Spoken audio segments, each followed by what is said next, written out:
Sa gitna. Intestine, large intestine, small intestine. Hindi. Stomach. Medium.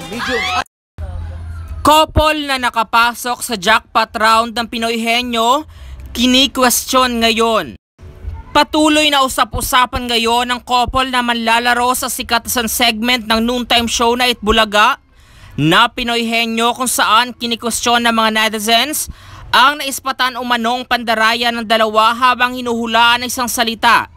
Sa kumakalat na video clip sa social media, makikitang hirap na hirap ang lalaki kung anong bahagi ng katawan ang pinahulaan ng kanya nobya. Ang salita ay stomach.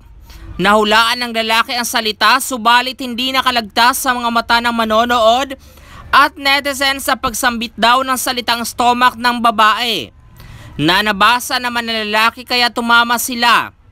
Narito nga ang ilan sa mga reaksyon at pahayag ng mga netizen sa comment section ng ulat. Ang daya ni ate girl, dapat disqualified na sila. Pandaraya naman kitang kita, huli pero di kulong. Itbulaga, unfair naman kung wala kayong gagawin about this. Waiting sa paliwanag ng EB.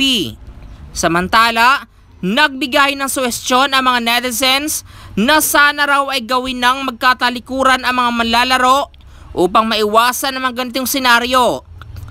May opisyal na nga pahayag dito ang ilan sa mga host ng Itbulaga katulad na lamang ni Joey De Leon. Dahil sa isang segment nga, sinabi nga ni Joey De Leon na sana'y iwasan umano ang pandaraya dahil wala ng kasiyahan dito.